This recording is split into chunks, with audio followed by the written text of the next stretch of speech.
नमस्कार, मैं हूं मनोज मानस। हमारे प्राइम टाइम शो में आपका स्वागत है और आज हम बात कर रहे हैं यूपी से जापान सियासी घमासान।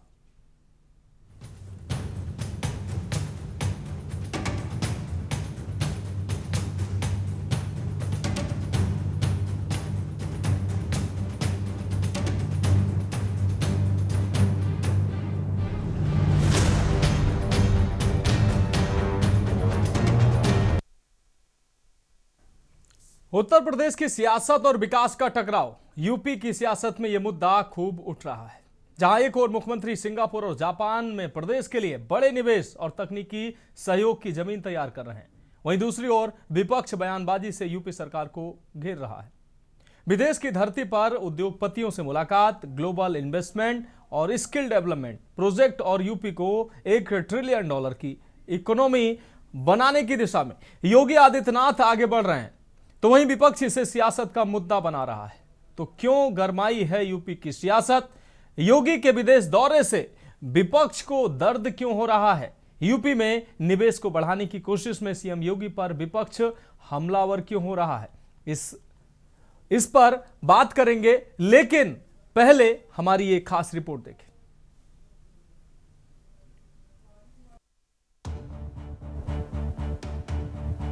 उत्तर प्रदेश के सीएम योगी आदित्यनाथ सिंगापुर और जापान के दौरे पर हैं। यूपी में निवेश के परिवेश को बढ़ाने के लिए विदेश की धरती में हर संभव कोशिश कर रहे हैं। सिंगापुर के उद्योगपतियों से मुलाकात हो या फिर तकनीकी शिक्षा से यूपी को आगे ले जाने की बात हो, सीएम योगी अपनी टीम के साथ प्रदेश को 1 ट्रिलियन की इकोनॉमी बनाने के लिए जी जान से जुटे हैं।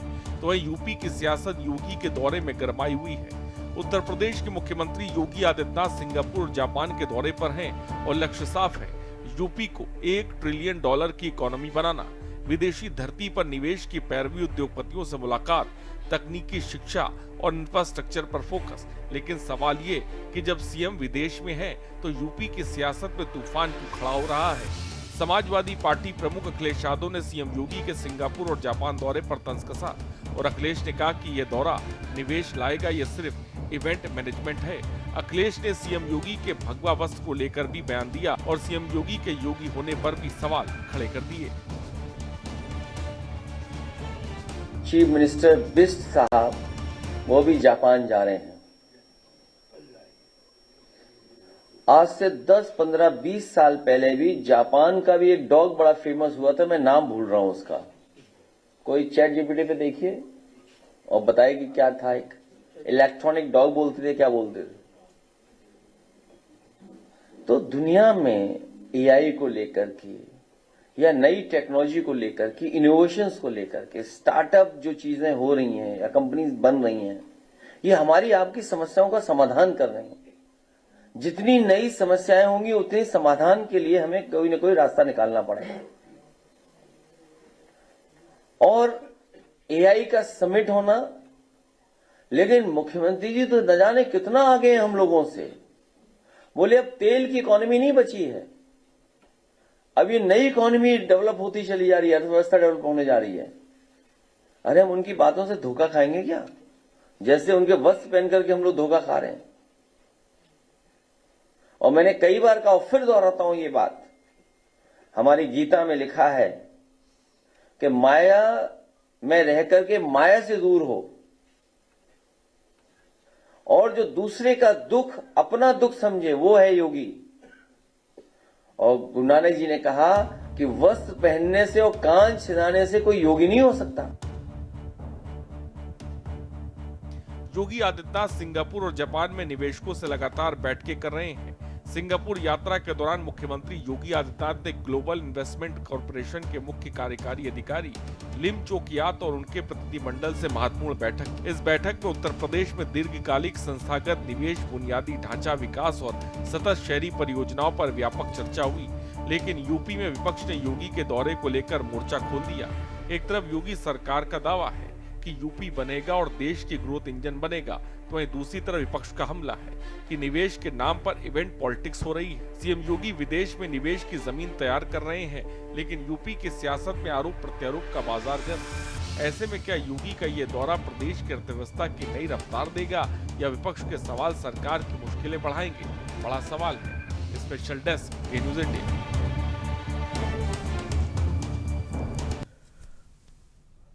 तो उत्तर प्रदेश के मुख्यमंत्री योगी आदित्यनाथ विदेश के दौरे पर, जापान और सिंगापुर के दौरे पर हैं और उत्तर प्रदेश में निवेश आ सके, $1 ट्रिलियन का जो लक्ष्य, एक बड़ा लक्ष्य है, इस लक्ष्य को कैसे पूरा किया जा सके, इन्वेस्टर उत्तर प्रदेश में कैसे आए, इसकी जो है वो रूपरेखा, इसकी तैयारी, हर मुमकिन प्रयास मुख्यमंत्री योगी आदित्यनाथ कर रहे हैं और इसी के उद्देश्य से वो विदेश दौरे पर भी गए हैं कि विदेश से कंपनियां यहां पर आएं, नए MOU साइन हो और ताकि युवाओं को रोजगार मिल सके और इंफ्रास्ट्रक्चर जो है उत्तर प्रदेश का वो विकसित हो सके, अर्थव्यवस्था उत्तर प्रदेश की विकसित हो सके, ये प्रयास है। दूसरी तरफ सियासत भी हो रही है।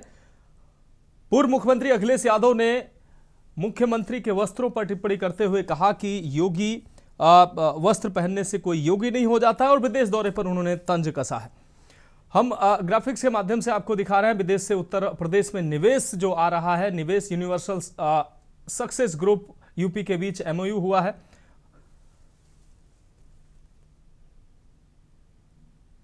कुल 6,650 करोड़ रुपए के निवेश के MOU हुए हैं। ये सिंगापुर में MOU मुख्यमंत्री ने किए हैं। ग्रुप हाउसिंग, लॉजिस्टिक और हाइपर स्केल डेटा सेंटर को लेकर MOU हुए हैं। नोएडा, ग्रेटर नोएडा में ये hyper scale data centre park स्थापित किए जाएंगे। कानपुर लखनऊ हाईवे पर लॉजिस्टिक पार्क बनाने की तैयारी है, उसके लिए MOU हुए हैं। अंतर्राष्ट्रीय थीम आधारित ग्रुप हाउसिंग प्रोजेक्ट बनाने की प्रक्रिया की बात हो रही है। MOU के अनुसार प्रोजेक्ट 2028 में शुरू होगा। तो कुल मिलाकर उत्तर प्रदेश को उत्तम प्रदेश बनाने का जो संकल्प है वो मुख्यमंत्री लगातार पूरा करने का प्रयास कर रहे हैं। और आज की खास चर्चा में हमारे साथ खास मेहमान जुड़ चुके हैं। रत्नेश जी भारतीय जनता पार्टी से जुड़ चुके हैं। पवन दीक्षित जी कांग्रेस प्रवक्ता हमारे साथ जुड़ चुके हैं। डॉक्टर निखिल खत्री जी सपा प्रवक्ता हमारे साथ जुड़ चुके हैं। वीरेंद्र सिंह रावत आर्थिक पत्रकार हमारे साथ जुड़ चुके हैं। साथ ही महेंद्र सिंह जी वरिष्ठ पत्रकार हमारे साथ जुड़ चुके हैं। मनीष शर्मा जी राजनीतिक विश्लेषक भी हमारे साथ कुछ देर में जुड़ेंगे। आप सभी मेहमानों का चर्चा में बहुत स्वागत करते हुए सबसे पहले रत्नेश मिश्रा जी हम आपका रुख कर रहे हैं। रत्नेश मिश्रा जी, मुख्यमंत्री योगी आदित्यनाथ जापान और सिंगापुर के दौरे पर हैं। तमाम इस बीच कई कंपनियों के जो संचालक हैं उनसे मुख्यमंत्री की मुलाकात होगी। कई MOU पे अभी साइन हुए हैं और कई जो है नए जो नए करार, नए MOU वो साइन होंगे। उत्तर प्रदेश को उत्तम प्रदेश और नई आर्थिक ताकत बनाने पर मुख्यमंत्री लगातार प्रयास कर रहे हैं। दूसरी तरफ विपक्ष जो है मुख्यमंत्री के दौरे पर तंज कस रहा है। खासकर पूर्व मुख्यमंत्री अखिलेश यादव ने इस दौरे को लेकर तंज कसा है और उनके वस्त्रों पर तंज कसा है। आपकी प्रतिक्रिया? देखिए मनोज जी, आपको और सभी साथी पैनलिस्टों को और देश की जनता को मेरी तरफ से जय श्री राम। देखिए मनोज जी, पूज्य गुरुदेव महंत योगी आदित्यनाथ जी महाराज की जो जापान यात्रा पर सवाल उठाने वाले जो लोग हैं जी, या तो आर्थिक कूटनीति नहीं समझते हैं और या तो वो जानबूझकर प्रदेश के विकास को रोकना चाहे। जापान दुनिया की सबसे बड़ी टेक्नोलॉजी और मैन्युफैक्चरिंग ताकतों में से एक है मनोज जी। अगर वहां की कंपनियां उत्तर प्रदेश में निवेश करती हैं तो इसका सीधा मतलब होगा कि लाखों युवाओं को रोजगार मिलेगा, आधुनिक फैक्ट्रियां और हाईटेक इंडस्ट्रीज उत्तर प्रदेश में आएंगी। जो लोग ये कहते हैं कि भैया योगी जी विदेश क्यों जा रहे हैं, उन्हें ये भी समझना चाहिए कि भैया निवेश मुजरा कराने से नहीं आता, निवेश सैफई में डांस कराने से नहीं आता, निवेश घर बैठकर आनंद लेने से नहीं आता, निवेश आकर्षित करना पड़ता है और भरोसा दिलाना पड़ता है वैश्विक मंच पर कि प्रदेश की छवि सुधर गई है। वो गुंडों और अराजक तत्वों वाला प्रदेश नहीं रहा, वो उत्तम प्रदेश बन चुका है। आज उत्तर प्रदेश जो है वो दंगे और माफिया की पहचान से निकलकर Manoj ji defence corridor, expressway और इंडस्ट्रियल हब की पहचान बना रहा है जी। यहाँ तो यात्रा है माननीय मुख्यमंत्री जी की, ये पर्यटन, बौद्ध सर्किट और स्किल डेवलपमेंट को लेकर की गई है। एकदम स्पष्ट है मनोज जी कि यह शहर नहीं बल्कि माननीय मुख्यमंत्री जी का रणनीतिक आर्थिक मिशन है और जो उत्तर प्रदेश के विकास से डरते हैं वही इसका विरोध कर रहे हैं। तो अखिलेश यादव जी, आपकी तरह योगी जी ने सफाई में हीरोइन और हीरो का मुजरा नहीं कराया जी, और मुजरा कराने से देश का विकास नहीं होता है, तुष्टीकरण करने से देश का विकास नहीं होता है, प्रदेश का विकास नहीं होता है। उसके लिए आपको काम करना पड़ता है, जो आप 2012 से 17 तक नहीं कर पाए। इसी का परिणाम रहा कि आपके पिताजी के नाम पर जब 2012 में चुनाव हुए थे तब आपकी पार्टी को 203 सीटें मिली थी, और जब आपके 5 साल के कार्यकाल के बाद 2017 में चुनाव हुए तो आपको 55 सीटें मिली थी। एक चौथाई पर लाके आपको जनता ने पटका था, और जनता इस देश की सबसे बड़ी अदालत है और उसने आपको फेल किया था एग्जाम में। तो ये बटर बटर करने से नहीं, कुछ ऐसा करिए जिससे प्रदेश की जनता में आपका भी विश्वास जगे, अन्यथा अगली बार लगता है कि 125 में से 12.5 ही रह जाएंगे, उससे ज्यादा ना आने वाले। ठीक है, ठीक है, आप जुड़े रहे रत्नेश जी। आप हमारे साथ निखिल डॉक्टर निखिल खत्री जी सपा प्रवक्ता जुड़े हुए हैं। डॉक्टर निखिल, हम आपका रुख कर रहे हैं। डॉक्टर निखिल, क्या लगता है विपक्ष को क्यों दर्द होगा? आपकी सरकार थी, आपने अपने तरीके से प्रदेश को आगे बढ़ाने का और उद्योग लगाने का और प्रदेश के जनजीवन को बेहतर सुविधा देने का प्रयास किया। अब अगर मुख्यमंत्री कर रहे हैं और एक बड़ा लक्ष्य उनके सामने है, $1 ट्रिलियन की इकोनॉमी प्रदेश को बनाना चाह रहे हैं, औद्योगिक हब उत्तर प्रदेश हो, उत्तर प्रदेश के लोगों का जीवन स्तर ऊंचा हो, तो इससे विपक्ष को कैसी परेशानी हो सकती है, जैसा कि बात कही जा रही है? मनोज जी, आपको और सिर्फ पैनलिस्टों को मेरा नमस्कार जी। जैसे अभी भाजपा के प्रवक्ता हमेशा सैफे की बात करते हैं, तो ये क्या विकास भाजपा के नेता और भाजपा की सरकार करेगी? ये मनोज जी अभी तक सैफे से नहीं निकल पा रहे हैं। इनके मुख पर कितने भी डिबेट्स हुए, सभी पर सैफी का नाम लेते हैं ये। आज तक 9 साल इनको हो गए। रत्नेश जी, आप मेरी तो सुन लीजिए, 9 साल से ये सत्ता में सैफी का लाभ अभी तक जप रहे हैं, क्योंकि ये सैफी से अभी तक बाहर निकल पा रहे हैं। प्रदेश को क्या देखेंगे? और रत्नेश जी तो अभी नए नए भाजपा ही बने हैं, तो मैं समझता हूँ कि इनको तो ऐसी बातें नहीं बोलनी चाहिए। और दूसरी बात, अगर हम फैक्ट्स पर बात करते हैं मनोज जी, तो 2025 में जो हमारे देश के निवेशक थे उन्होंने 2.15 लाख करोड़ रुपए बाहर लगाए हैं। तो हमारा स्टार्टअप इंडिया, हमारा स्किल अप इंडिया, हमारा मेड इन इंडिया कहां गया? तो सरकार को देखना चाहिए। और दूसरी बात, अगर एमओयू की बात करते हैं तो समाजवादी पार्टी के लोग हमेशा फैक्ट्स के साथ बात करते हैं। मनोज मानस जी, 2018 में योगी जी ने कितने लाख करोड़ के एमओयू साइन किए थे? 4.28 लाख करोड़ के एमओयू साइन किए थे। उनकी कोई पूछने वाला हो कि अभी तक 8 सालों से वो एमओयू अभी तक कहां पर देश में लगे हैं? उस पर योगी सरकार चुप है। और अभी जनवरी 28 को 2026 को फिर से 3 लाख करोड़ के एमओयू साइन किए गए थे। तो ये सरकार खाली एमओयू साइन करना जानती है पर कुछ कार्य करना नहीं जानती। आप अभी यहाँ पे भाजपा के प्रवक्ता बैठे मनोज वाने जी, आप खाली इनसे पूछ लीजिए कि 5 ऐसे कोई कार्य योगी सरकार ने किए हो तो गिनवा दीजिए। हाँ, इन्होंने एक बात जरूर बोली थी कि कैसे 2017 के बाद इनकी सरकार आई थी। इनकी सरकार नहीं आई थी, वो भाजपा की सरकार आई थी। जब ये कांग्रेस में थे तो मैं रत्नेश जी, मैं आपको बता दूं, वो भाजपा सरकार इसलिए आई थी क्योंकि हमारे उत्तर प्रदेश को लोग बहुत भोले भाले लोग हैं। वो भारतीय जनता पार्टी की चिकनी चोटी बातों में उलझ गए थे। पर जैसे जैसे समय बीतता गया वैसे जनता को पता लग गया कि भारतीय जनता पार्टी सिर्फ धर्म के नाम पर राजनीति करती है। ऐसे क्या कार्य किए हैं जो अभी वोट मांगे? 2024 में जनता ने इनको जवाब दिया और 2027 में जनता इनको जवाब देगी। और हमारे योगी जी जब इनकी सरकार आई थी एक बार, ये जब भारत देश घूमने गए थे, डॉक्टर निखिल, भारतीय जनता पार्टी कह रही है और आंकड़े हैं ये कि इन 10 सालों में अब तक लगभग 8-8.5 लाख युवाओं को रोजगार दिया जा चुका है, नौकरी दी जा चुकी है। और ये 10 सालों में लगभग 10 लाख के आंकड़े को छूने वाले हैं। ये अपने आप में एक बड़ा रिकॉर्ड है, ये कहा जा रहा है। दूसरी तरफ प्रदेश में नया माहौल बना है, ग्रोथ इंजन बन चुका है प्रदेश, और निवेशकों का जो रुझान है उत्तर प्रदेश में है। और सबसे बड़ी बात है, माहौल ऐसा है कि जो निवेशक है वो उत्तर प्रदेश की तरफ दौड़े चले आ रहे हैं। ये कहना है। ये तो कागजों में मनोज जी, हकीकत में क्या है? आंकड़ों में सरकार से पूछते तो सरकार बिल्कुल चुप है। आंकड़ों में क्या सरकार? ये तो योगी सरकार, भाजपा सरकार कितने भी अपने आंकड़े बना ले, जो सच्चाई वो क्या है? आज तक उत्तर प्रदेश के गौतम बुद्ध नगर में आप पूछ लीजिए किसी भाजपा के नेता से कितनी बड़ी फैक्ट्री लेकर आए हैं। सैमसंग की फैक्ट्री मानना अखिलेश यादव जी लेकर आए थे और उसके बाद अभी कोई बड़ी भी फैक्ट्री अभी तक लेकर नहीं आ पाए। और दूसरी बात, इनकी सुविधाओं के बारे में बात करें तो हमने देखा नोएडा में कैसे एक लड़का ने अपनी जान गंवा दी, फायर ब्रिगेड पुलिस वाले खड़े रह गए। ये इनकी क्योटो-नीति है, ये ऐसा प्रदेश बनाना चाह रहे हैं। तो कहीं ना कहीं सरकार बाहर तो घूम रही, अच्छी बात है, पर बाबा जी को बाहर घूमने का शौक हो सकता है, क्योंकि जब उनसे प्रदेश में चल रहा तो कम से कम बाहर जाके वो देखकर तो आए थे काम कैसे होता है। पर कम से कम वो यहाँ पर लागू तो करे। माननीय अखिलेश यादव जी की सरकार में मनोज जी, माननीय अखिलेश यादव जी ने बाहर देश हमारे पुलिस के अधिकारी भेजे थे कि आप देख कर आए वहां की पुलिसिंग कैसी होती है, और उसके बाद उसके तर्ज पर हमारी पुलिसिंग तो की गई। ठीक है डॉक्टर निखिल, आपकी बात आ गई। पवन दीक्षित हमारे साथ जुड़े हुए हैं, कांग्रेस प्रवक्ता। पवन जी, हम आपका रुख करें। पवन जी, ये जो आंकड़े कह रहे हैं कि 40% पहले की तुलना में मौजूदा सरकार में 40% फैक्ट्रियों ने संयंत्र लगाने में वृद्धि हुई है, ये आंकड़े में वृद्धि बताते हैं। साथ ही सैमसंग के अलावा लावा है, वीवो है, हायर है, ये एलजी है, तमाम जो फैक्ट्रियां हैं ये उत्तर प्रदेश के नोएडा और उसके आसपास जो इन शहरों में लगी हुई हैं, लोगों को रोजगार भी दे रही हैं और उत्तर प्रदेश की आर्थिक तरक्की में अपना योगदान दे रही हैं, युवाओं को रोजगार भी मिल रहा है। लेकिन विपक्ष को ये दिखाई नहीं दे रहा, भारतीय जनता पार्टी कह रही।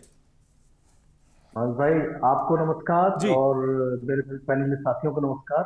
और चूंकि पुरुषवादी मानसिकता से ग्रस्त रही हूँ तो इसलिए जय सिया राम, जय श्री राम नहीं जय सिया राम जी। और मैं रत्नेश भाई की बातों से मैं क्या बोलूं, वो नए नए हैं, अभी भाजपा में गए तो पढ़ पढ़ के उनको बोलना पड़ रहा था, उनके दिल कुछ बोल रहा है, जुबान कुछ बोल रही है। देखिए सारी बातों का लबोलबाब ये है कि हम धरातल पर बात करें। अभी निखिल भाई ने जो बात बोली मैं उसको पूरे आंकड़न में आज पूरा खोल के बात करूंगा इस बारे में। 2009 से 2023 तक कितने लाख करोड़ के एमओयू हुए? 2023 के लास्ट में 33.5 लाख करोड़ के एमओयू हुए जी। फिगर समझ लीजिएगा भाई, 33.5 लाख करोड़। हम जितने साथी बैठे हुए शायद उसको अंकों में लिख भी ना सकें जी। और पता है कितना निवेश हुआ है टोटल पिछले 5-6 सालों में? मात्र 11,000 करोड़ का। पिछले साल में 3,000 करोड़ का इन्वेस्टमेंट आया, 11,000 करोड़ का मात्र इन्वेस्टमेंट आया जो 33.5 लाख करोड़ के एमओयू होने के बाद में। आप इसका परसेंटेज रतन भाई परसेंटेज लगा के बता दीजिएगा कितने 0.00 कितने परसेंट बैठता है जी। और दूसरी बात, अभी रत्नेश भाई ने बोला, देखिए मुझे इस बात से बहुत ऑब्जेक्शन है क्योंकि इनकी पुरुषवादी मानसिकता है, जय श्री राम से लेकर के मुजरा तक। इन्होंने सैफई को मुजरा मुजरा मुजरा बोला, जिसको एक महोत्सव बोला जाता था। मुझे उस मुजरे में नाम लेकर के बोले, उस मुजरे में मुजरा करने कौन कौन आए थे, नाम लेकर के बोले इस बात को। और अगर ये नाम ऐसे नाम हैं कि जिनका एक कुछ ख्याति है, ऐसे लोगों को मुजरा बोलने के लिए खुद शर्म आनी चाहिए रत्नेश भाई को। इतनी जल्दी भाजपा ही नहीं बनना चाहिए इनको, ठीक है। मेरा इस बात पे ऑब्जेक्शन है सबसे बड़ी बात। तीसरी बात, मैं एक बात बताऊं, आप जापान जाएं तो मेरी योगी जी को एक सलाह है, पढ़ा लिखा व्यक्ति और विदेश में भी काफी घूमता रहता हूं, तो जापान जाकर वहां के पहले माहौल को समझें कि जापान सक्सेस क्यों है, जापान में इतना डेवलमेट क्यों है। यही तो देखने गए हैं योगी जी, यही देखने गए हैं पवन जी, यही देखने गए हैं। अगर वो करके आ जाए तो राजनीति से संन्यास ले लूंगा और मैं उनको वोट करूंगा, अगर वो उस चीज को सीख करके आ जाए। जापान में सामाजिक समरसता क्या है, जापान में जातिगत भेदभाव क्या है, जापान में धार्मिक भेदभाव क्या है, जापान में आपसी फुटफुटाव कैसा है, ये सब पे जरा स्टडी करके आ जाए। इन सब बातों से, कोल कपोल बातों से काम नहीं चलेगा। किसी भी व्यापार के लिए, किसी भी व्यापार को किसी भी उन्नति के लिए स्थापित करने होते सामाजिक संरचना को बनाना होता है, आपसी सामाजिक समरसता को बनाना होता है। आज प्रदेश में देख लीजिए ना, उनके जवान से 15 मिनट के भाषण में अगर 14 मिनट हिंदू मुस्लिम ना निकले, लोगों को सिर्फ धमकाने की बातें ना निकले, तो उनका तो क्या भाजपाइयों का नहीं निकलता। तो ये एक समझने वाली चीज है, व्यापार अलग है और राजनीति अलग है। आज जो भाजपा ने राजनीति और व्यापार का एक समन्वय बना दिया है, कॉम्बिनेशन बना दिया है, जिससे ना व्यापार बचा, ना राजनीति बची। और सबसे बड़ा इस चीज में पछना हो रहा है आम जनता का। पिछले 6 वर्षों में यूपी का माइग्रेशन पता है पूरे इंडिया में हाईएस्ट है। हर तीसरा व्यक्ति इंडिया में जो माइग्रेट होता है डोमेस्टिक, हर तीसरा व्यक्ति यूपी का है। अगर इतना रोजगारों की आप अभी बात कर रहे थे कि 10 लाख रोजगार दे दिए, ये दे दिए, अच्छा वो आपने नीचे से हाथ लगा दिया कि कहते हैं लोग, ये तो मैं आपको क्वेश्चन करता कि आपने आप इस तरह से कैसे बोल दिया जी। 10 लाख नौकरियों का अगर आकलन, ये रत्नेश भाई अगर मुझे डाटा दे दें तो मैं मान जाऊंगा 10 लाख नौकरी। अरे मैंने नौकरी किसी को दे दी, यूपी गवर्नमेंट अपने खाते में लिख ले। 2,19,000 पुलिस में दिया है और तमाम विभाग में है। ये आंकड़े इनके ये आंकड़े हैं। आप भी भाजपाइयों की तरह बोल गए कि पैर नहीं, मैं नहीं कह रहा हूँ भाई, मेरे आंकड़े नहीं है। किसी के बीच में नहीं बोला, मेरे आ रहे रत्नेश जी, आप 30 सेकंड लीजिएगा। और रत्नेश भाई ये भी बताइए GIS 2023 में यूपी में क्या हुआ था, GIS 2023 में क्या हुआ, मैं आपसे पूछूंगा। और मैं सबसे ज्यादा 2,17,000 आप मेरे भाई ये भी तो बता देते कितने ज्यादा पेपर लीक हुए, कितनी नौकरियां लोगों की नहीं मिली और कितने सालों से लोग ओवरेज हो गए जिनके रिजल्ट तक नहीं आए। सबसे बड़ी बात है, आपको पहले माहौल यहाँ तैयार करना पड़ेगा। और आप जिन फैक्ट्रियों की बात करते हैं ना मेरे भाई, वो मैन्युफैक्चरिंग प्लांट नहीं है, they all are assembly plant. जो सैमसंग और LG की बातें करते हैं वो आज की फैक्ट्रियां नहीं है, वो कम से 10-15 साल पुरानी फैक्ट्रियां लगी हुई हैं। आप आज की बात कीजिए, आप चाइनीज कंपनी आपने नोएडा में बिठा रखी है, बात करते हैं आप मेक इन इंडिया की। अरे आप असेंबल इन इंडिया बोलिए ना, आप सिर्फ झूठी और झूठी बातें, कोरी बातें इस तरह की कर सकते मनोज भाई प्लीज मुझे 30 सेकंड का टाइम दीजिए। आ रहे रत्नेश जी, आ रहे हैं भाई, रत्नेश जी आ रहे हैं। ठीक है पवन जी, आपकी बात आगे। 1 to 1 तथ्यों पर रत्नेश मिश्रा जी से वाद विवाद के लिए तैयार। हाँ ठीक है, जरूर आप पूछ लेना, और हम भी पूछेंगे। हम भी पूछेंगे। बीरेंद्र सिंह रावत जी हमारे साथ जुड़े हुए आर्थिक पत्रकार, वो बेहतर बताएंगे। मैं आ रहा हूँ रत्नेश जी, मैं आऊंगा। बाकी सम्मानित लोग बैठे हुए, उनको भी चर्चा में शामिल कर लेते हैं, सारी चीजें क्लियर हो जाएंगी। बीरेंद्र सिंह रावत जी, क्या लगता है, उत्तर प्रदेश आपने बहुत करीब से देखा है, और न सिर्फ आर्थिक गतिविधियों को देखा। नहीं रत्नेश जी, माफ कीजिएगा भाई, राजनीतिक मंच मत बनाइए प्लीज, हाथ जोड़ के रिक्वेस्ट है आपसे, राजनीतिक मंच मत बनाइए।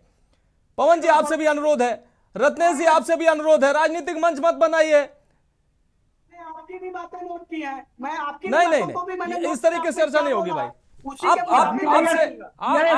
आपको समय दिया जाएगा ना, आपसे पूछा जाएगा तब आप जवाब दीजिएगा। माफ कीजिएगा बीरेंद्र सिंह जी, आपने उत्तर प्रदेश को बहुत नजदीक से देखा है, आर्थिक गतिविधियां भी देखी है, वो दौर भी देखा है, पिछली सरकारों का, मौजूदा सरकार का भी दौर देखा है। $1 ट्रिलियन का लक्ष्य रखा है प्रदेश सरकार ने, और उसके लिए तमाम प्रयास जो किए जा रहे हैं प्रयास, वो प्रयास कितने पर्याप्त हैं, और जो कहा जा रहा है उत्तर प्रदेश $1 ट्रिलियन की इकोनॉमी बनने की ओर लगभग उस द्वार पर खड़ा है, उसमें कितना धरातल पर क्या है, और जो ग्रोथ इंजन उत्तर प्रदेश बन चुका है उसमें कितनी सत्यता है, धरातल पर कितना उत्तर प्रदेश आगे बढ़ चुका है। पवन जी, अब हम आएंगे ना आपके पास। जी बीरेंद्र सिंह जी। धन्यवाद। हाँ, तो जैसे अभी आपने कहा कि देखिए, मैं राजनीतिक डिबेट्स की उसमें नहीं पढ़ूंगा, अगर कोई बीच में बोलेगा तो मैं स्वतः ही चुप हो जाऊंगा, मैं पहले बता दे रहा हूँ। मैं वो खींचतान में नहीं पढ़ना चाहता, ना मैं पढ़ता हूँ, ना मेरी वो ऐसा बल है। हाँ, तो जहां तक जो उत्तर प्रदेश की बात आती है, तो मैं इसको ट्रांसेंड करता हूँ किसी भी पॉलिटिकल पार्टी से। उत्तर प्रदेश, जैसे पिछली डिबेट में भी मैं बैठा था, तो उत्तर प्रदेश 25 करोड़ की जनसंख्या वाला अगर ये पूरा देश होता, तो ये दुनिया का 6ठा बड़ा देश होता। तो हमें उस परिप्रेक्ष्य में, उस कॉन्टेक्स्ट में जब आप देखेंगे, तो इंडिया तभी डेवलप करेगा जब उत्तर प्रदेश डेवलप करेगा। ये बात कोई झुटला नहीं सकता, पहली बात। दूसरी बात है कि इंग्लिश में कहावत है, perception is harder than reality. किसी भी चीज के बारे में जो आपका विचार होता है, वो हकीकत से बहुत ज्यादा पावरफुल होता है। तो एक उत्तर प्रदेश का जो एक पूरी छवि थी पहले की, एक बीमारू राज वाली छवि थी, अभी भी कहीं ना कहीं उसके रेमिनेंट्स देखने को मिलेंगे। लेकिन फिर भी पिछले, अगर आप देखेंगे 5-10 सालों में, उसमें बहुत चेंज हुआ है। लॉ एंड ऑर्डर की अगर आप पूरे उस बैकड्रॉप को देखेंगे, तो उसकी वजह से उत्तर प्रदेश की एक जो छवि चेंज हुई है। और अगर आप प्रदेश से बाहर जाएंगे, लोगों से, आम आदमी से बात करेंगे, तो आपको स्वतः पता लगेगा। ये किसी की रिपोर्ट पढ़ने की या किसी से सुनने की जरूरत नहीं पड़ेगी। जो आम जनमानस है प्रदेश के बाहर का, उससे जब आप बात करेंगे तो आपको पता लगेगा। तो उसी तरह, जैसे मैंने कहा, परसेप्शन हार्डर देन रियलिटी। जब भी कोई एक टारगेट लेके कोई भी चलता है, तो टारगेट को हमेशा एम्बिशियस टारगेट रखा जाता है। जैसे $1 ट्रिलियन का जो है उत्तर प्रदेश के लिए 2030 के लिए एक लक्ष्य लेके चला है, जो कि अभी की जो हमारी ग्रोथ रेट है प्रदेश की, अगर उसको देखें, तो वो काफी एक अपहिल टास्क है। मतलब उसको पाने के लिए थोड़ा सा प्रयास बहुत तेजी से और भी करने पड़ेंगे। लेकिन फिर भी जितने भी प्रयास अभी तक हुए हैं, जो $1 ट्रिलियन की तरफ जाते हैं, या जितने भी ग्लोबल इन्वेस्टर समिट हुआ, और जो ग्राउंड ब्रेकिंग सेरेमनी 4 हो चुकी है, 5वें की लोग तैयारी कर रहे हैं कि 5-6 लाख करोड़ के जो नए प्रोजेक्ट्स को ये लोग जो है लॉन्च करेंगे, मतलब कि वो शुरू हो जाएंगे फिर बनने। तो उसको पूरा, जब आप पूरे एक होलिस्टिक व्यू जब देखेंगे, पूरा एक बड़े पिक्चर को देखेंगे, तो मुझे लगता है उत्तर प्रदेश अपने को इंडिया में एक इन्वेस्टमेंट हब की तरह पोजीशन करने की दिशा में बढ़ रहा है। और ये विदेश के जितने भी दौरे होते हैं, ये कहीं ना कहीं उसी प्रयास के जो लॉन्ग टर्म एक जो गोल होता है, उसके शॉर्ट टर्म और मीडियम टर्म के जो है छोटे छोटे स्टेप्स होते हैं, ये बहुत जरूरी होते हैं। क्योंकि जैसे अभी जो है एक हमारे साथी ने कहा कि जो इंडिया में प्लांट्स हैं, वो यूपी में प्लांट्स हैं, बेसिकली मैन्युफैक्चरिंग नहीं है, असेंबली प्लांट्स हैं। तो ये कोई बुरी बात नहीं है, क्योंकि असेंबली प्लांट जब लगते हैं, तो धीरे धीरे जो टेक्नोलॉजिकल एडवांसमेंट होता है, जो वहाँ की जो टेक्नोलॉजी ट्रांसफर होती है, जो मैन पावर यहाँ ट्रेंड होता है, तो एक वैल्यू चेन में धीरे धीरे आप आगे बढ़ते हैं, फिर आप मैन्युफैक्चरिंग की तरफ बढ़ते हैं। और यूपी नहीं, बाकी जगह पे, जो बाकी स्टेट्स में भी, साउथ के भी स्टेट्स में जो प्लांट्स लगे हैं, वो ज्यादातर असेंबली प्लांट्स है। और जो बड़ी बड़ी अमेरिकन कंपनीज हैं, उनके ताइवान से लेके चाइना में भी लगे, कई जगह उनके असेंबली प्लांट्स ही होते हैं, क्योंकि वो पूरी टेक्नोलॉजी अपनी पूरी ट्रांसफर नहीं करती है, लेकिन लोकल जो टैक्स लॉज होते हैं उसका फायदा लेने के लिए और मैन पावर की कॉस्ट कम करने के लिए वो वहाँ प्लांट लगाती है। तो ये कोई ऐसी अतिशयोक्ति नहीं है। तो इस जब पूरे होलिस्टिक व्यू को देखेंगे, क्योंकि उत्तर प्रदेश एक, देखिए, एक बहुत बड़ा प्रदेश है, अभी बहुत सारी जनसंख्या हमारी जो है एक उस वो तबका है जो अभी एस्पिरेशनल है, पर कैपिटा इनकम हमारी कम है, एजुकेशन से लेके हेल्थ से लेके बहुत सारे माइलस्टोन्स अभी हमको कवर करने हैं। अगर आप सोचेंगे कि उत्तर प्रदेश एकदम से एक लीप फ्रॉग करेगा एक डेवलप्ड स्टेट की तरह, तो वो शायद जो है वो सोचना जो है बहुत दूर की कौड़ी की तरह देखा जाएगा। तो एक वैल्यू चेन होती है, एक स्केलिंग अप होती है, वो धीरे धीरे स्टेप बाय स्टेप चलती है। जब आप उस चीज को जो है कंसीडर करेंगे तो मुझे लगता है उत्तर प्रदेश जो है एक अच्छी दिशा में चल रहा है। हाँ, ये बात जरूर है कि उसको और भी बल देने की जरूरत है, क्योंकि जैसे 25 करोड़ की जनसंख्या है और भारत का जो पूरा 2047 में एक डेवलप कंट्री का जो एक सपना है, unless and until Uttar Pradesh और नॉर्थ के और भी जो स्टेट्स हैं जो बहुत पॉपुलस स्टेट हैं, अनलेस एंड अनटिल वो स्केल अप होंगे तब तक वो अचीव करना बहुत कठिन होगा, मुझे लगता है। निश्चित रूप से आप ठीक कह रहे हैं। हमारे साथ खास मेहमान लगातार जुड़े हुए हैं। एक बहुत छोटे से ब्रेक का वक्त है और ब्रेक के बाद इस महत्वपूर्ण विषय पर चर्चा जारी रहेगी।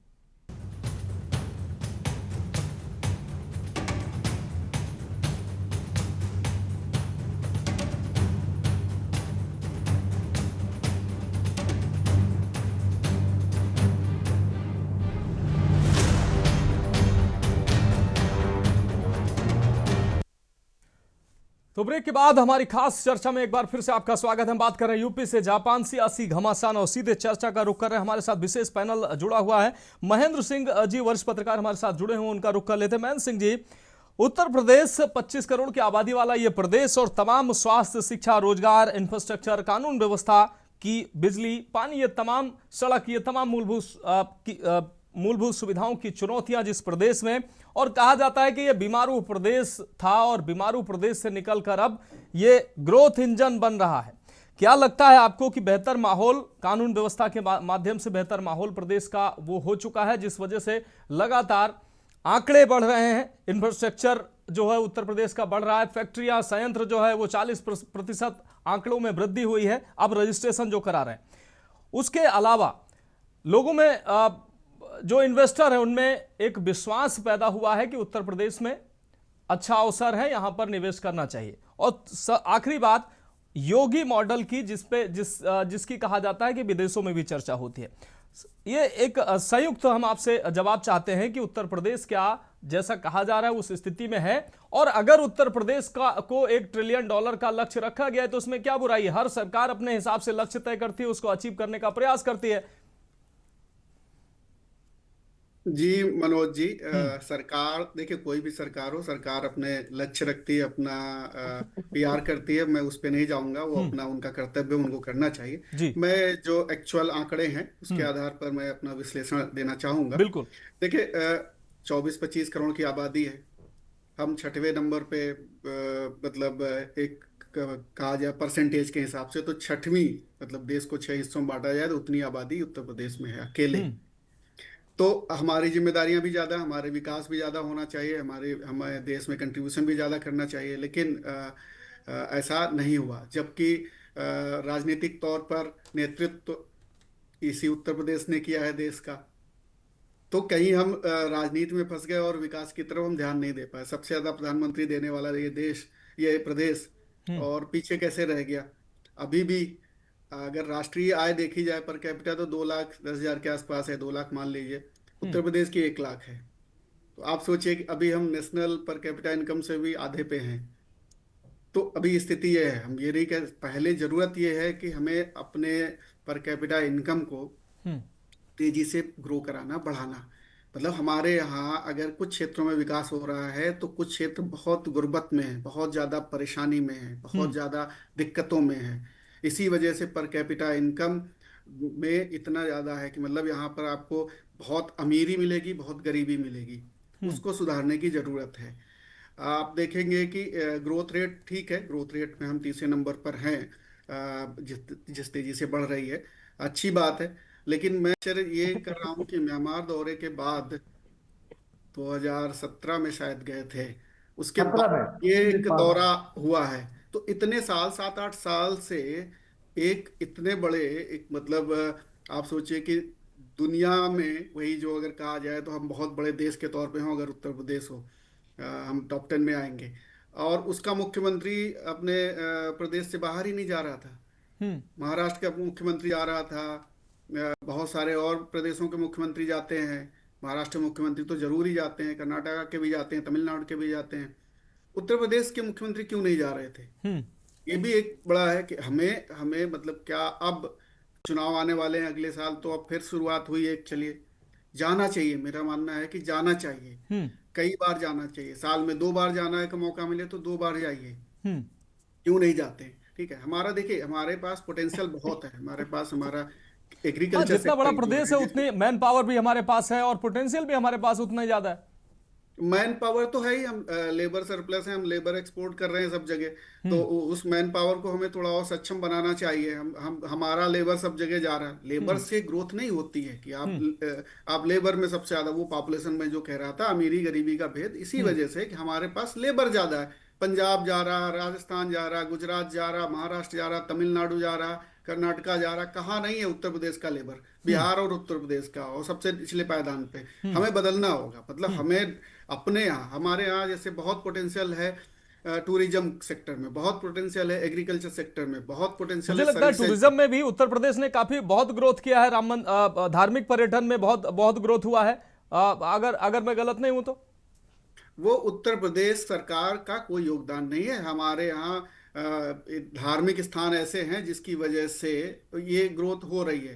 राम जन्मभूमि का हो या बनारस की बात हो, उसकी वजह से टूरिज्म में जब डॉलर्स आते हैं उस पे भूमिका अच्छी होती है। तो आपको, और बहुत बड़ा हमारे यहाँ बुद्ध सर्किट है, जिसपे कि हम जो अभी जापान, सिंगापुर ये गए हैं मुख्यमंत्री जी, टूरिज्म वहां से आ सकता है बुद्ध सर्किट की वजह से। उसको डेवलप करना चाहिए। अभी आप एक्सप्रेसवे और हाईवेज बना देते हैं, लेकिन आप देखेंगे वहां पर आपको 50 किलोमीटर, 70 किलोमीटर या 80 किलोमीटर पर आपको फ्रेश होने के लिए टॉयलेट्स वगैरह मिलेंगे। हमारा ध्यान ही नहीं, हमारे हाईवेज पे तो कोई है ही नहीं इस तरीके की चीजें, सुविधाएं।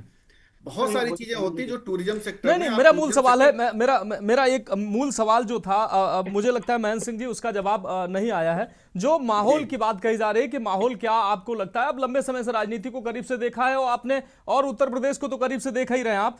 माहौल जो कहा जा रहा है कि माहौल क्या वास्तव में अब जो है, विदेशी कंपनियां जो इन्वेस्टर हैं वो यूपी की तरफ आकर्षित हो रहे हैं, इन्वेस्टर लगातार, इंफ्रास्ट्रक्चर डेवलप हो रहा है, नए संयंत्र लग रहे हैं, और एक जो माहौल था क्या वो अब बनता नजर आ रहा है? नहीं, ऐसी बात नहीं। मैं यही तो समझाने की कोशिश हूँ। माहौल अगर बन रहा होता तो अभी एआई समिट है, कितना इन्वेस्टमेंट का प्रपोजल्स आए उत्तर प्रदेश के लिए।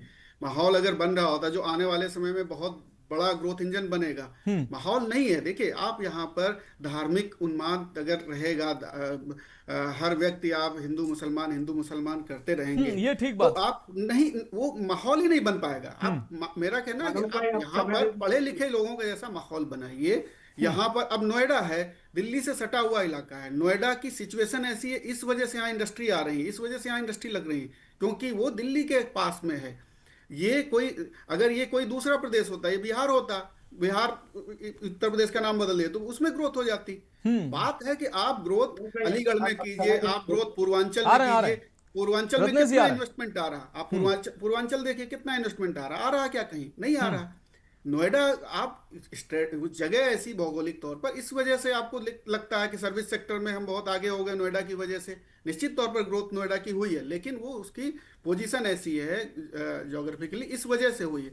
मैं कह रहा हूँ माहौल अगर बहुत अच्छा होता तो हमारे यहाँ बहुत तेजी से ग्रोथ होती, बहुत तेजी से ग्रोथ होती, क्योंकि हम बहुत अच्छी सिचुएशन में हैं। टूरिज्म के लिहाज से हमारे पास अनगिनत चीजें हैं, इंटरनेशनल चीजें हैं। हमारे पास आगरा का ताजमहल है जो कि डॉलर्स लाता है, हमारे पास बनारस है, इलाहाबाद है, हमारे पास बुद्धा सर्किट है, बहुत सारी चीजें हैं। इन्वेस्टमेंट के तौर पर, इंडस्ट्रियल इन्वेस्टमेंट के तौर पर हमारे यहाँ बहुत कुछ हो सकता था। हमारे पास हर जिले में एक अलग पहचान है उसकी इंडस्ट्री की, वो लेकिन नहीं है।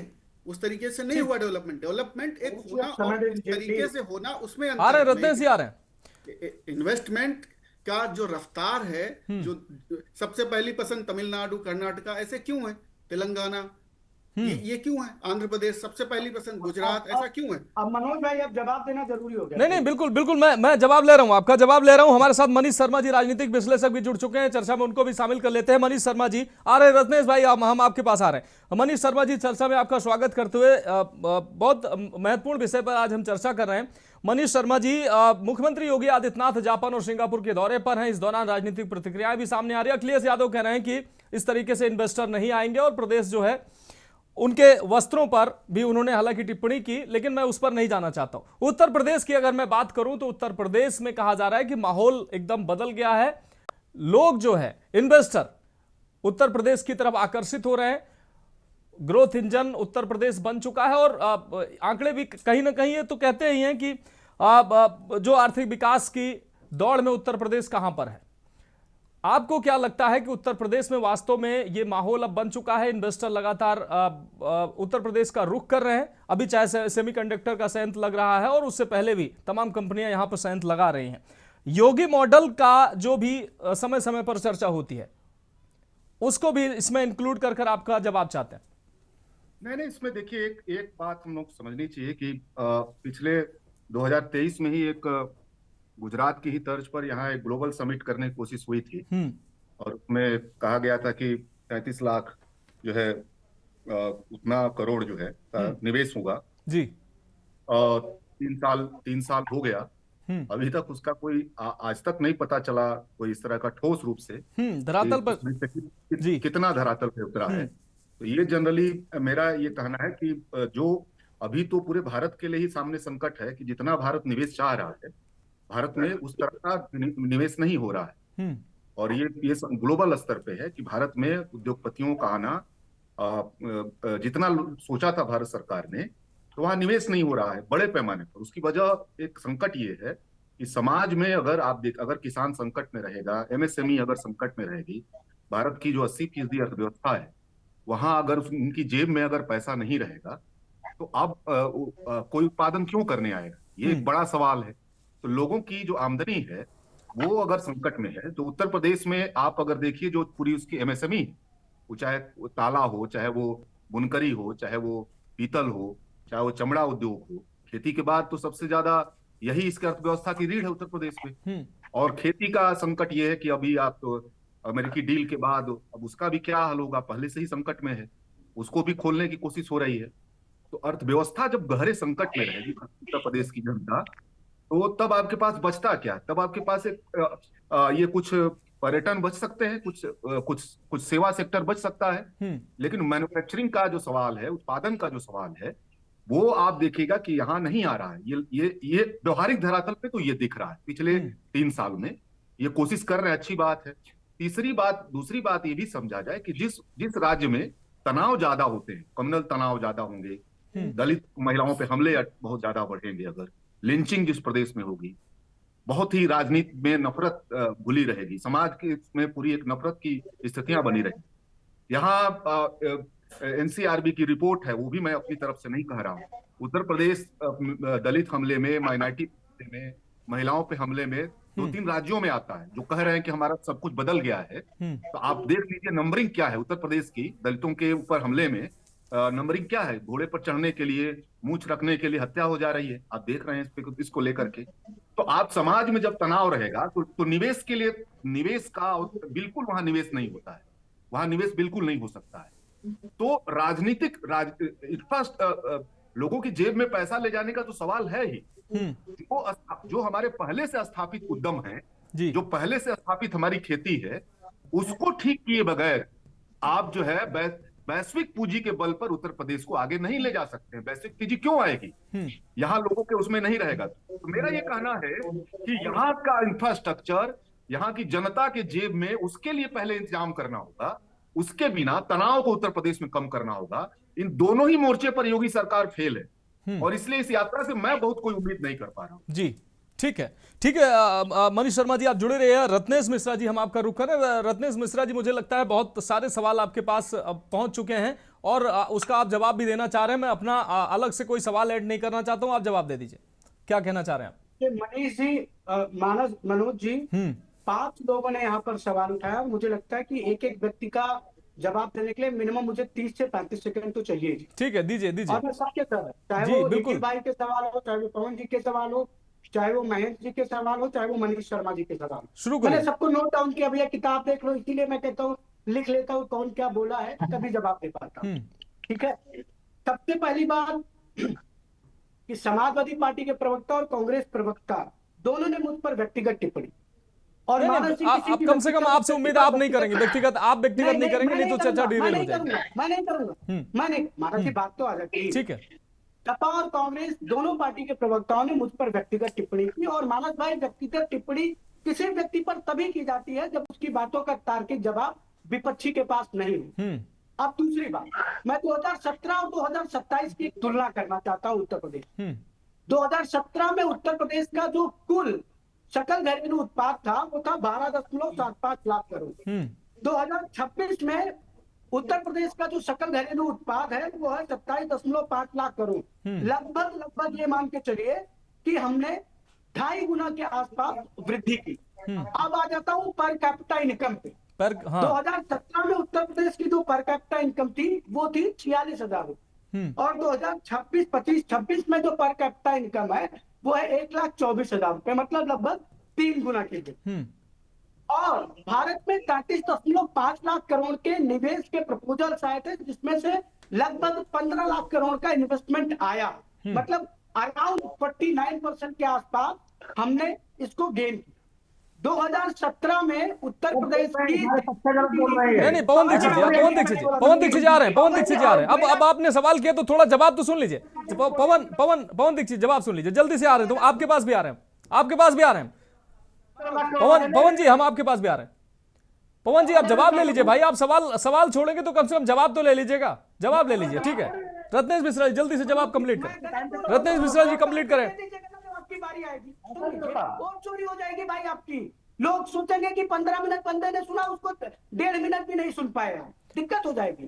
ठीक है, जल्दी से, समय ज्यादा नहीं है। रत्नेश जी अपनी बात कंप्लीट करें, मुझे आगे बढ़ना है। सुन तो लीजिए। 2017 में उत्तर प्रदेश का देश की जीडीपी में योगदान था 3%। 2026 में उत्तर प्रदेश का देश की जीडीपी में योगदान है 10%, लगभग 3.5 गुना वृद्धि हुई। और जो भी मनीष शर्मा जी कह रहे, उन्होंने कहा महेंद्र सिंह जी ने कि टूरिज्म से नहीं आ सकता।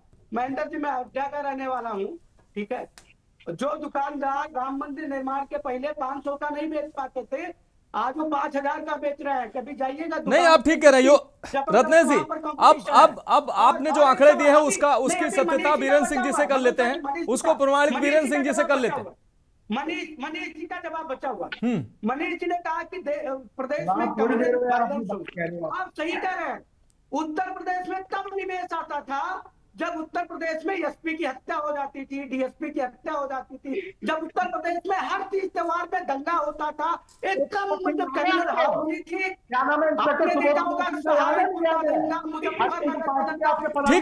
ठीक है रत्नेश जी आपकी बात आ गई। एक अब छोटा सा जवाब हम बीरेन सिंह जी से चाहेंगे, उसके बाद हम पवन जी के पास जाएंगे। बीरेन सिंह जी, जिस प्रकार से रत्नेश जी कह रहे हैं, आंकड़े उन्होंने दिए हैं कि पर कैपिटा इनकम पहले 46,000 थी, अब 1,24,000 हो गई है। जीडीपी में योगदान 3% था, वो बढ़कर 10% हो गया है। इसके अलावा 12.75 लाख करोड़ रुपए पहले जो आंकड़ा था वो अब 27 लाख करोड़ का हो चुका है, जो उत्तर प्रदेश इसी वजह से शायद कहा जा रहा है कि ग्रोथ इंजन उत्तर प्रदेश बनता नजर आ रहा है। ये आंकड़े क्या दुरुस्त हैं? नहीं, जैसे मैंने पहले ही कहा कि उत्तर प्रदेश की पहले की स्थिति बहुत पिछड़ा राज्य था, इसीलिए मैंने शुरुआत किया था, बीमारू स्टेट्स में गिना जाता था। और अगर आप इस तरह देखें, अगर सतह पे सारे स्टेट को खड़ा करें तो उत्तर प्रदेश और कुछ बिहार या और भी राज्य थे जो वो गड्ढे में थे। तो पहले तो आप गड्ढे से निकाल के उसको सतह पे लाएंगे, फिर उसको आगे ले जाएंगे। तो ये एक मैंने एनालॉजी ड्रॉ की है समझाने के लिए कि उत्तर प्रदेश का अभी भी जैसे कई मानकों में बहुत पीछे है। जैसे मैंने पहले कहा कि पर कैपिटा इनकम में पीछे है, अभी भी हेल्थ को लेके, एजुकेशन को लेके काफी चीजों में अभी कैचिंग अप करनी है। जो हमारे साउथ के कई स्टेट्स हैं, महाराष्ट्र है, उससे भी हम लोगों को अभी कई सोशल इंडिकेटर्स में अभी भी उत्तर प्रदेश पिछड़ा है। तो what I am trying to say is that कि Uttar Pradesh has a lot of catching up to do with the advance state. It will take time.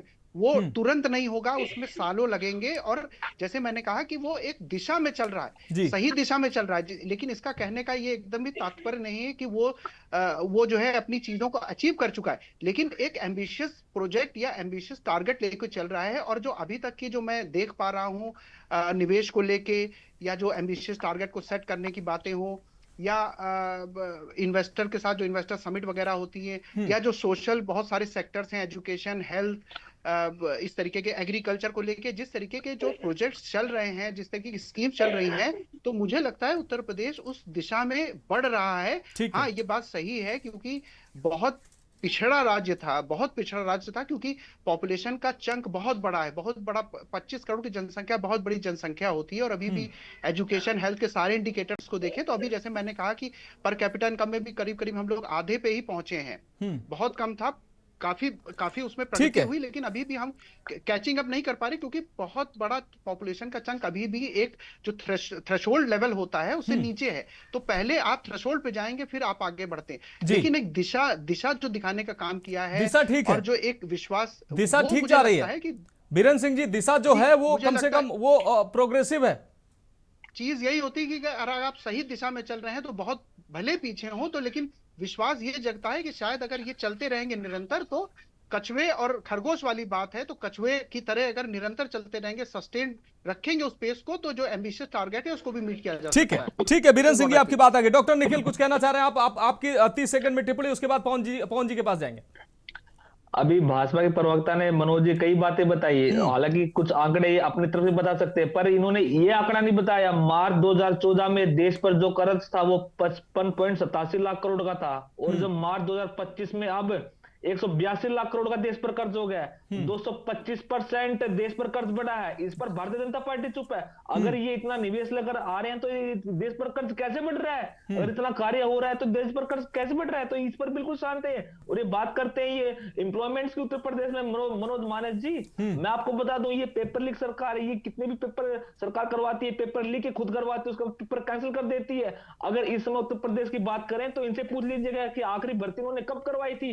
ये इनके मुंह पर बिल्कुल दही जम जाएगी। कहीं ना कहीं भारतीय जनता पार्टी हमारे प्रदेश को बरगला रही है। युवा हमारे आज कहां घूम रहे हैं, भजिया तल रहे हैं, पकौड़े तल रहे हैं, पर भारतीय जनता पार्टी अपनी गंदी राजनीति कर रही है। वो जनता को ये बता रही है कि हम दिए, तो कहीं ना कहीं भारतीय जनता पार्टी की जो सच है वो अभी जनता देख रही है, जनता समझ रही है। और जनता ये बात बिल्कुल अच्छी तरह मोचित हो चुकी है कि भारतीय जनता पार्टी जब प्रदेश में, देश में आई है, उसने हमेशा बेरोजगारी और महंगाई को बढ़ावा दिया है। महंगाई पर ये बिल्कुल नहीं बोल पा रहे कि महंगाई कैसे कम करेंगे। हाँ, पर एक बात ये जरूर है मनोज मानस जी, ये सरकार जीएसटी में, एसजीएसटी में और सीजीएसटी में सबसे आगे रहेगी। ठीक है, सबसे ज्यादा टैक्स तो ये लेगी। ठीक है डॉक्टर निखिल, ठीक है डॉक्टर निखिल, आपकी बात आगे। पवन दीक्षित जी, आप क्या कहेंगे?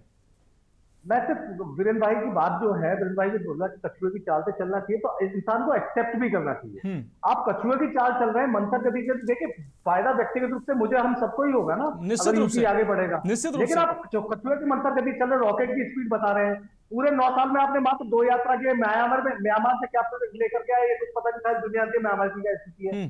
काहे ऑफिशियली तो पहली दफा विदेश यात्रा पर गए हैं। तीसरी बात, आप स्कूलों की बात कर रहे थे, वीरेंद्र भाई ने बोला कि स्कूल का स्ट्रक्चर 27,000 स्कूल उन्होंने बंद कर दिए, लाखों लोग बेरोजगार घूम रहे हैं।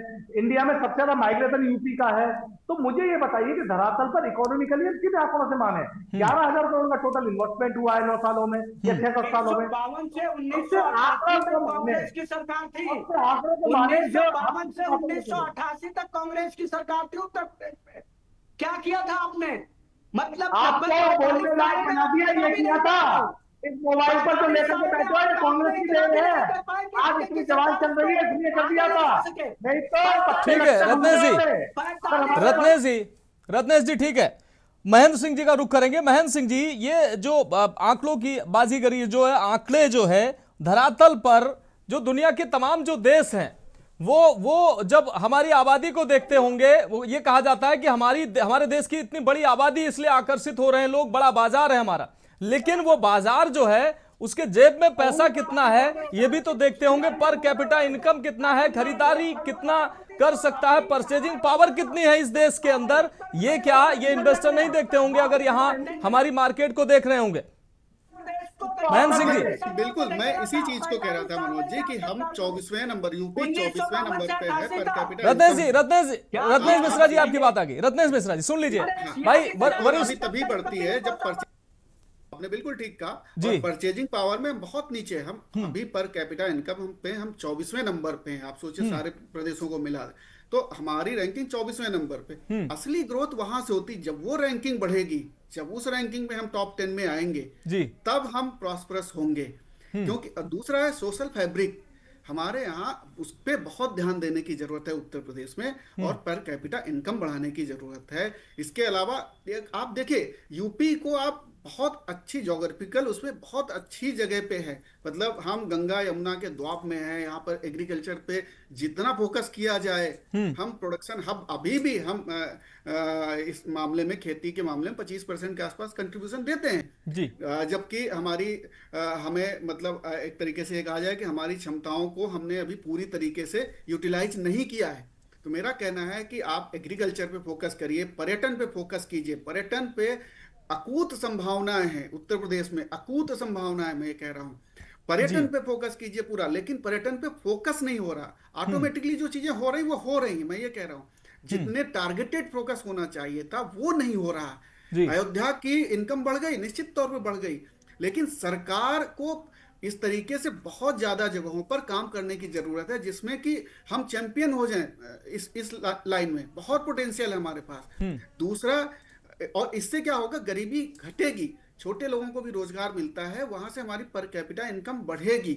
नोएडा जैसे जगहों पर हम आईटी हब बन रहे हैं और इसमें और ज्यादा फोकस करने की जरूरत है, मैं मान रहा हूं। तो उन सब चीजों पे, और जो इन्वेस्टमेंट है, दावोस क्यों नहीं जाते हैं हमारे मुख्यमंत्री साहब?